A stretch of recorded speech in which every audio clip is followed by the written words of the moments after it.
Hello everyone, welcome to William and the Magic Box. Today on our show, we are going to have Jesus. Jesus is from Mexico, but he lives in Texas, in the USA. So let's see what Jesus has to say. Enjoy the interview. So hello Jesus, Yes, how are you? I'm pretty well. How are you? I'm very well. Thanks so much for taking the time today for the interview. Thank you. Yes, thank you for having me. It's a pleasure. So tell me, how's your day going so far? My day is pretty busy, but I'm glad that I have some time to connect with you and to really share some beautiful, amazing connection and maybe some education for those hearing us today and maybe some positive movement from this. So thank you so much for that. The pleasure is all mine. Jesus, so tell me, where are you from? I am originally from Piedras Negras, Coahuila, Mexico, and I'm currently in Central Texas teaching some amazing, beautiful courses with herbalism and shamanic education here in the United States. So tell me a little bit about your journey in the States so far. Tell me a little bit about your course that you are teaching right now. Yes, as far as my journey, I am a shaman through traditional rite, through the Mexican lineage. And so this has been part of my family for some time to educate others, especially children, with the botanical education of herbalism and, of course, with spiritual connection with the herbs and botanical play. And my journey thus far is very much global. So I teach globally almost everywhere on almost every platform and has really led me to back home to what I call home here in Central Texas and Austin, Texas, and connecting with the communities here through this season of summer. Wow. So you live in Texas right now. Currently living in Texas, yes, I'm normally all over the world, but this is where my parents reside, and I'm really here to be a caregiver for them as they journey into the next chapter of their lives. Amazing. And all your most of your family they are back in Mexico. Yes, it's 50-50. Yeah, so some of my family are still in Mexico and some are here in the United States and now scattered all over the different parts of the US. Amazing. Okay, so through the journey, I'm going to explore a little bit more about your career and also about your life overall. Okay. Sounds great. I'm ready. Jesus, before we start our journey within the magic box, I would like you to tell me something interesting about yourself. Something interesting about myself is that I probably, for those listening, I can't stop working. I love working. I love doing what I do, and it really brings me fulfillment in my life. So that's a little bit there for those that don't really necessarily know me that well. But I love what I do, and I just can't stop. Amazing, very good. I think we are very lucky when you find your passion, when you find your path that you meant to be. So I think that's why you just want to keep going, don't want to stop it. That's how I see it. Yes, I believe in that. Jesus, are you ready to go on a beautiful journey through your memories in life and to share your point of views? Yes, I have my bags packed, so let's go. Amazing. Welcome to William and the Magic Box. So I have here my best.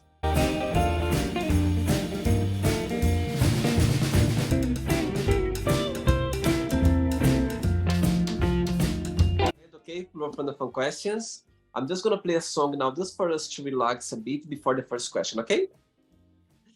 Let's do it. Okay, Jesus, before we start the game, during the journey, if it comes up a question that you don't want to talk about some reason you don't want to answer, always can change, okay?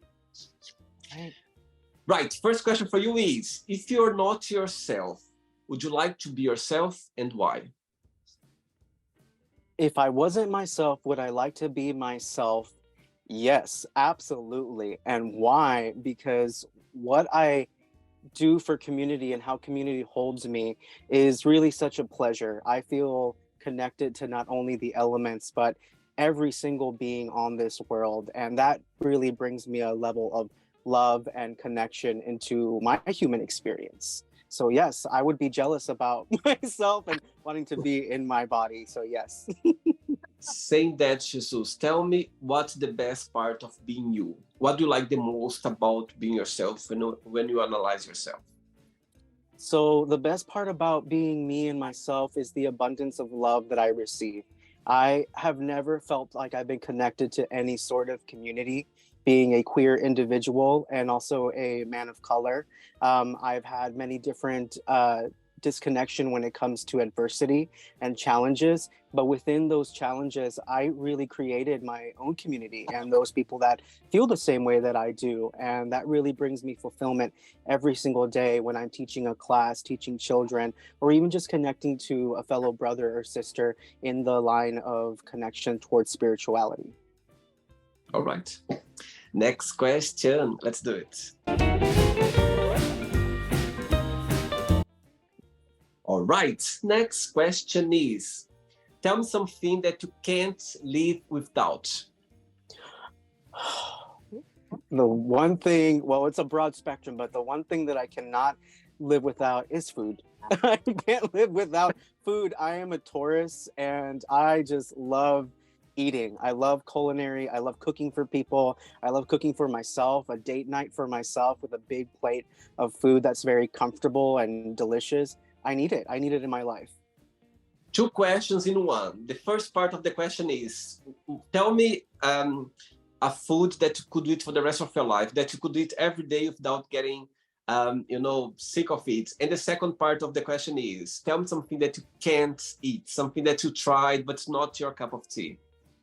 Okay, so the first part of the question is a food that I can eat every single day and not get sick of is my mother's calabacitas, which is a zucchini dish. It's a Mexican dish with oregano, with different spices. It's very sultry, it's very warm feeling, and it really brings me into a perspective of loving life. So that's one dish I cannot live without, and I've tried to perfect it, but I can't. So I need to give that award to my mom.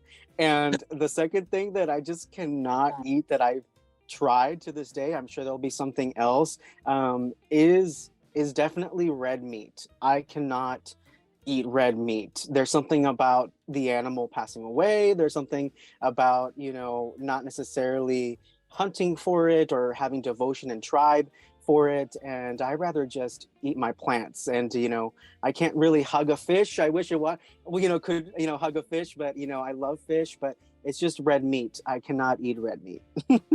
So you are a pescatarian. You still can eat fish. Yes, pesco-overtarian. I love me some eggs. I love me some fish. Yes. Okay. Next question. Let's do it.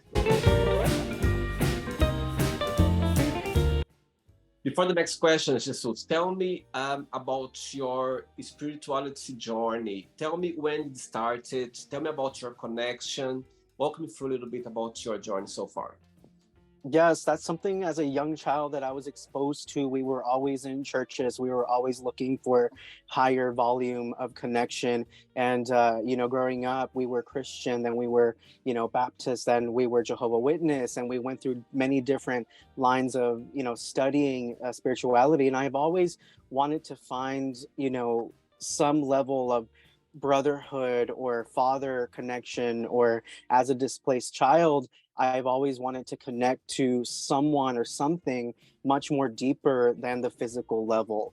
And so during the journey of my parents finding, their own spiritual paths and what worked for them, I actually found myself through different lines of Buddhism and non-denominational Christian connection. And I found myself connecting with the plants more. So the spiritual connections that I hold dear are definitely elemental, and they're definitely connected more to the Azteca and Mayan rites of my traditions and how we really connect with all the unity of what is the elemental practice and what is the botanical practice. So now I find myself going to the oak trees or going to the sunflowers and asking for favor and connecting into their connection of spiritual light. So you've always been connected with the plants, with the herbals, always been. Yes. Amazing. Okay. Next question is, do you think your priorities have changed since you're younger? Yes, and I think they continue to change. And I think that's part of our human experience to really welcome change. And I feel that every season I find a different algorithm to really hold dear of what I need to do for certain things that I need to change in my body and my fulfillment. For example, I used to crave wanting to be around people, and I found myself at a younger self, like really connecting to groups that weren't necessarily serving me.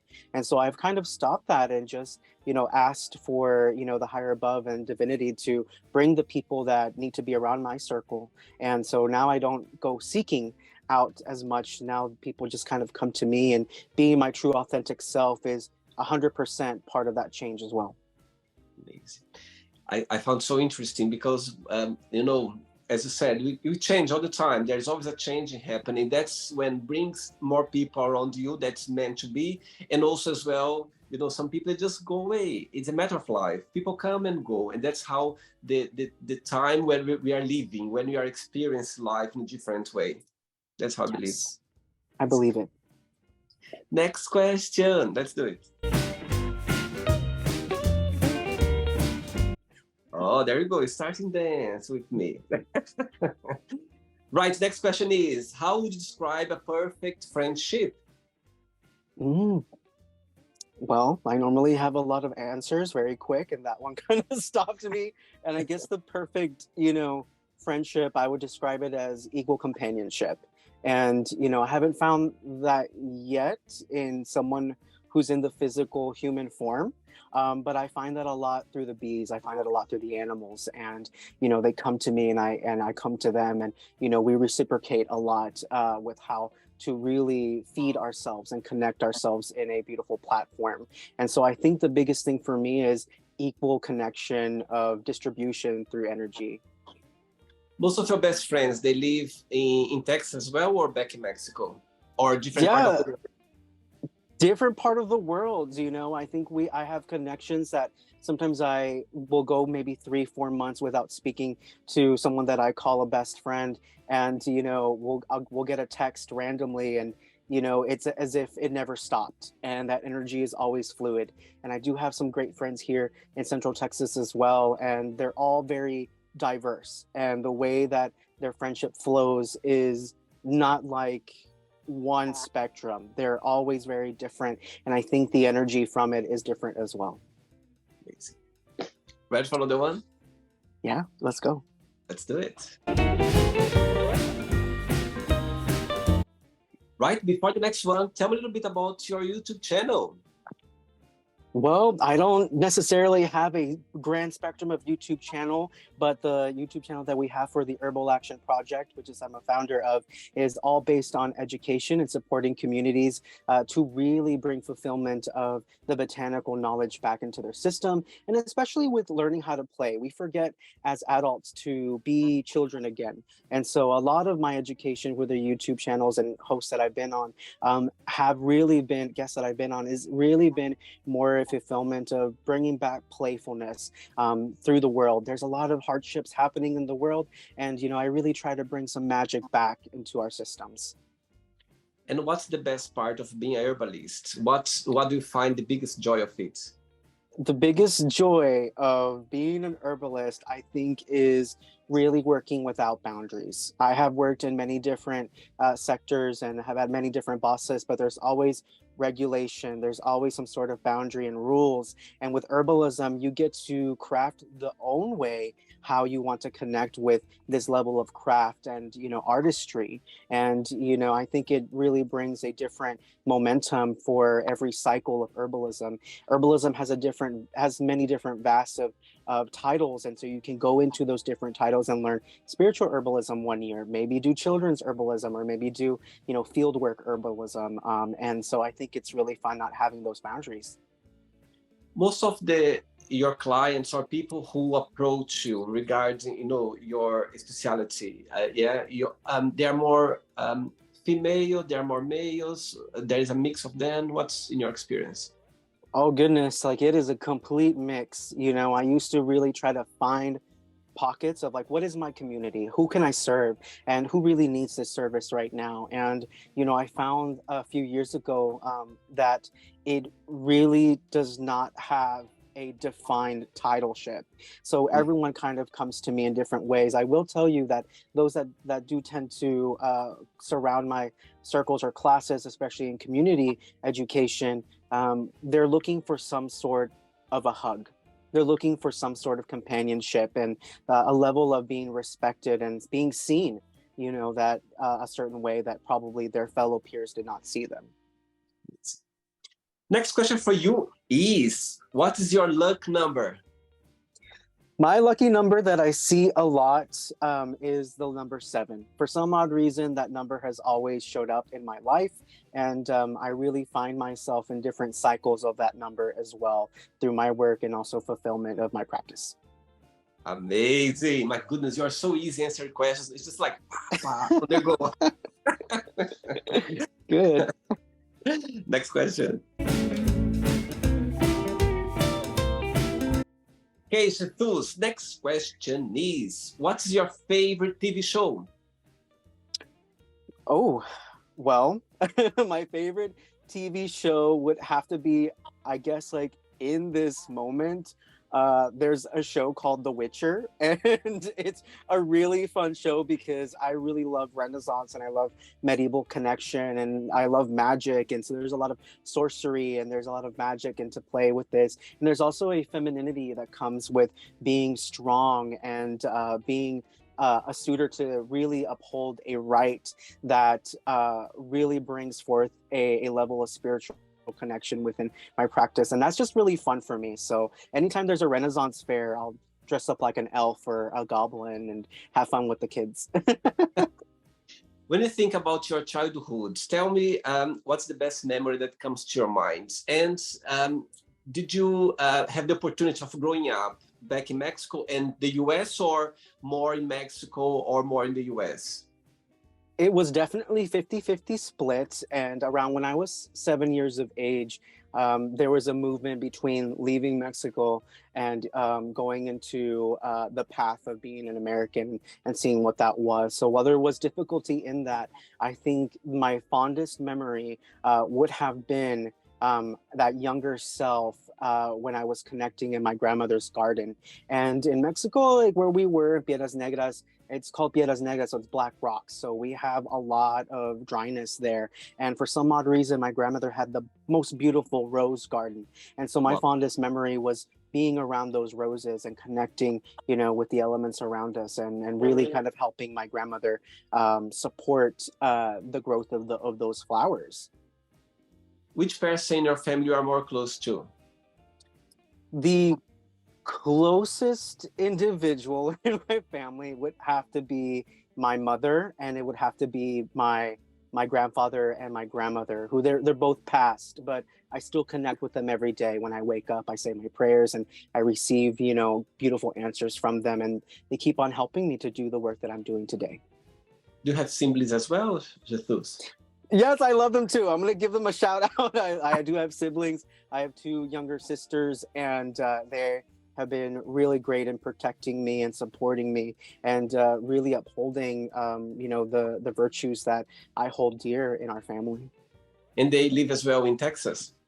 Yes, they live in Texas. They live in our farmstead and our homestead here in Central Texas and Austin, Texas. Amazing. 3 questions left for you. Let's do it. Next question is, what is the most memorable lesson you've learned from your parents? The most memorable lesson that I've learned from my parents is to be kind, no matter what. Whatever is happening, whatever disputes you had, whatever difficulties you had with someone, or what realities you might be in, is always remember to be kind for yourself and be kind for those that are around us. That is the number 1 virtue that I try to uphold every single day. Amazing. Tell me something. How was for you growing up as a queer boy in your experience? Did you have the support of your family? Because we were going through many different spiritual ventures, and there are some regulations and laws within those, spiritual categories, especially in Catholicism. It was difficult for me. It was really, hard to really find myself, console with myself, and also be open into the level of a two-spirit individual, being feminine and masculine at the same time, and really loving, every single person. I never found myself in a way questioning my sexuality. I found myself more questioning who I was as an individual and how I needed to blossom and bloom. So it was difficult in those times, but I think like after, a grandiose spectrum of helping others and being of service with community, I really shined through to my authentic self. Amazing. 2 questions left. Let's do it. Before the next question, Jesus, through your experience, tell me what's in your opinion the biggest misconception that people has from herbalists, for people who works with energy, spirituality, teaching people how to live, let's say, a healthier life or more connected with nature overall. What do you think, in your opinion, is the biggest misconception that people has? I think the biggest misconception for this, and this is something that I've been actually reflecting on for the past few months with my work, is that uh, those that hold the title of herbalist or shaman or curandera or traditional right, spiritual seekers, is that we have all the answers. We do not. And here's the thing: to connect with those, entities that really bring us the answers, whether it be your ancestors, your angel guides, your deities, go outside and seek for those answers yourself. Don't hold us up into a platform where we're trying to save the world and have all the answers for you. The answers are around us. We just have to be quiet and listen and really pay attention to what is going on with our mind, our body, and our spirit. Saying that, people watch the interview right now, they would like maybe to have a class on you, to attend a class with you, or maybe connect with you somehow to get more information or educate themselves about herbalists, about being connected, being spiritual. What they're going to expect? What's something that they're going to get out of, from you, from the work that you do? Yes, well, first off, you're gonna cry because we're gonna seek into, your child self and try to figure out what the value was that you were missing. And maybe perhaps there was a plant that you didn't know was there for you all along, that was your guardian, that was your guide. And maybe there's some traumas there that really just need to be held and need to be loved and need to be soothed, versus trying to find a defined answer of what happened in that trauma. And so a lot of the times when I do meditations or any type of education, I always have the tears coming through because they've been locked for a long time. And we use those tears to really feed the gardens that are growing within you. Amazing. Beautiful. Next question for you is, what is the most romantic thing someone has ever done for you? Oh my goodness. I don't think it's happened yet, but I think it comes close. I think to me, anytime someone brings me flowers, I fall over. Every time someone brings me flowers, doesn't matter who it is, I just get into, my Venus heart, and I just, feel valued and I feel loved and I feel connected to the source. And, being an earth baby, when someone brings me herbs or flowers, I just fall over the moon. And that really makes me happy. I can see now, guys, when they are interested to go out with you, a lot of flowers gonna come on their way. Get ready. I prefer sunflowers for those listening out there. Do you consider yourself to be a romantic person? I'm too romantic. I think that's what, in my past relationships, I had a fiance at one time. And, the past few years, I really just married into, my work. And so I haven't really dated in some few years. But I think anyone, whether you're a male or female, or a queer individual, a trans individual that wants to come into my life and, court me, I think the position for me is that I'm very overabundant in the style of how I want to treat my partner. I would do breakfast in bed. I will make sure that they have everything they need before they leave. I will cook for them. I will support them, in any particular way. And sometimes that can seem a little bit suffocating. And so I need to learn to take a step back, because what I show is how I also want to be treated as well in that equal form. Be careful when you say about cooking for people. People love that, okay? Be careful. Ready for the last one? Yes. Last question, let's do it. Okay, but before the last question, through your career, through your experience, tell me a moment that you're never gonna forget, through your classes or through your clients or that worked with you somehow. Tell me a moment that you're gonna go like, you know what?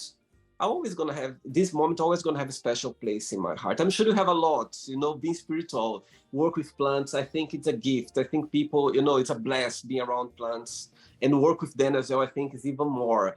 But tell me something that you're never gonna forget.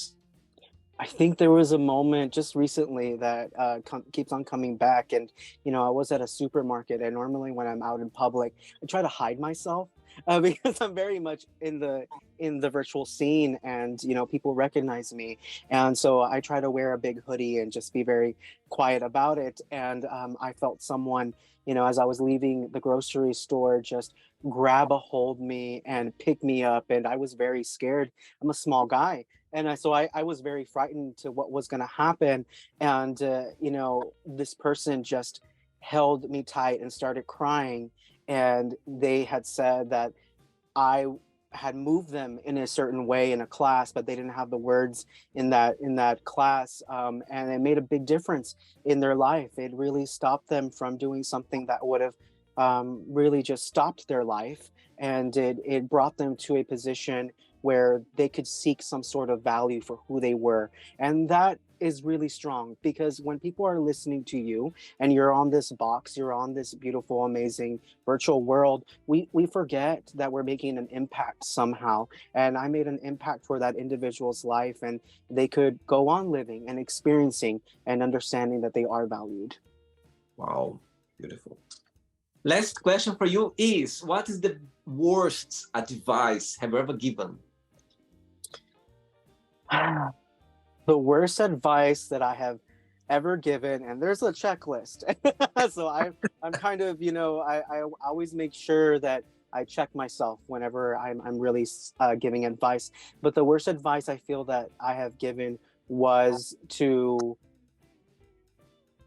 really find yourself and stop. I think that was the worst advice I gave someone, is like, once you find yourself, and this was about 10 years ago, I was like, oh, you already found who you were. You already found your community. Stop there and really just nurture that community. And I feel like that individual could have grown in different ways. They could have spread their roots in different algorithms, and it could have really changed their life much more. And so now I'm an advocate for telling people, like, don't stop there. Keep on going. Keep on moving forward. Keep on checking other things, and receive whatever that master or person or teacher or educator or partner has told you, and use it for the next steps, and keep on evolving in life. We're here to experience every single day of it. So why not open up ourselves to different positions? Beautiful. Okay, not the end yet. Let's play now the word association game. Okay, I'm going to give away some words. Just tell one word that comes to your mind. Keep thinking, okay? So, I hope you are enjoying the interview. Before we do the word association game, don't forget to give a like, don't forget to share this video, and also don't forget to subscribe to our channel. Just click on the button right there. Thank you so much and enjoy the word association game. I'm sure you're gonna be very good at it. I'm sure. Okay. One word for family. Love. Money.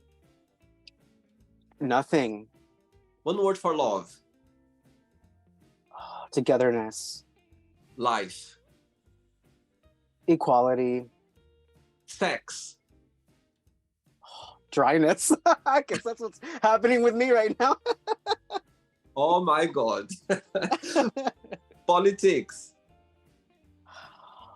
My mind went through a blanket. So putting a blanket over that right now is the best. Religion. Love. Fear. Love. One word for friendship. Equality. Desire. Plants just came through my mind. Regret. Comfort.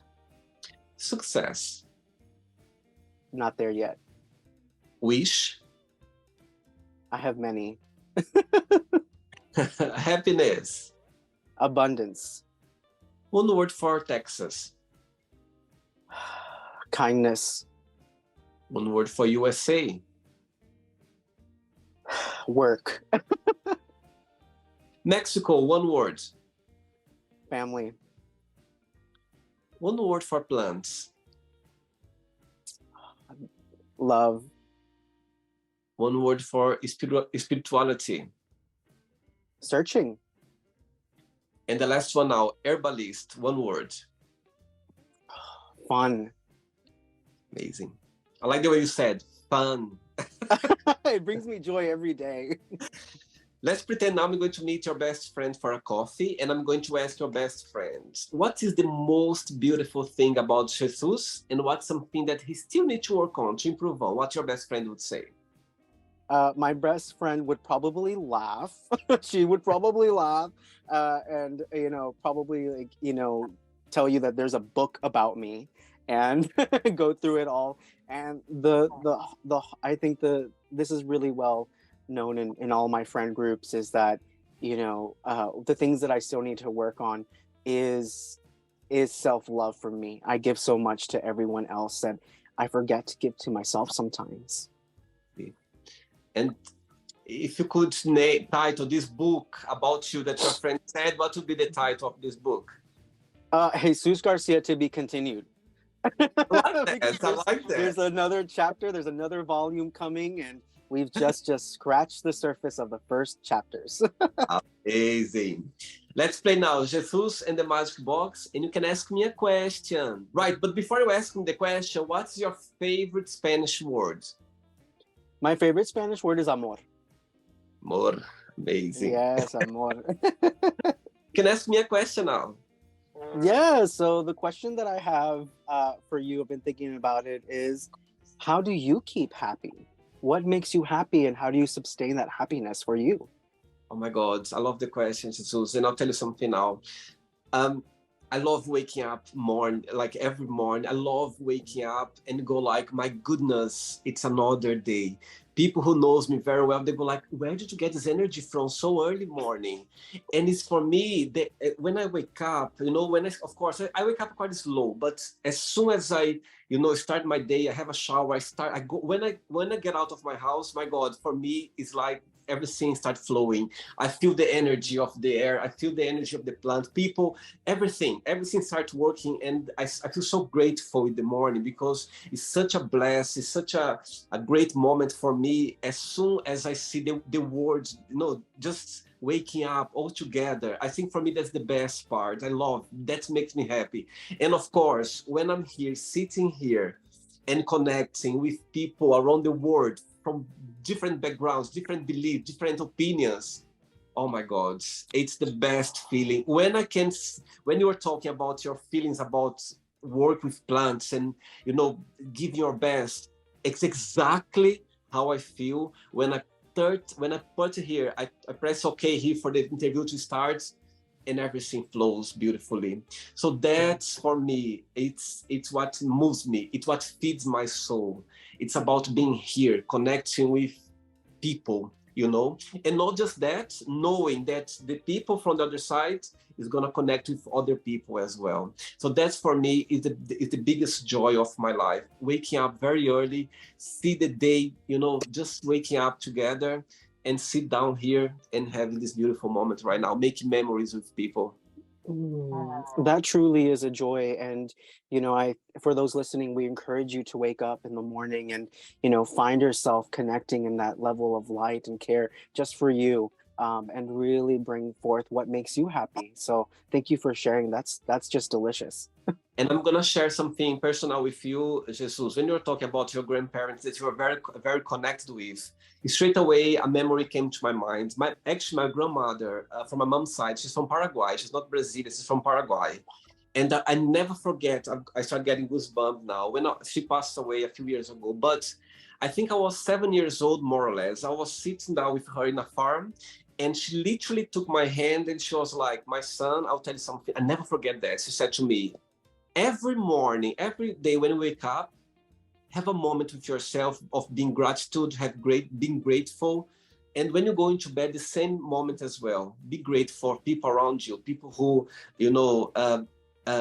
is around your life. And she said, when you wake up and you do this little ritual with yourself, she said, trust me, nothing bad is gonna happen to you.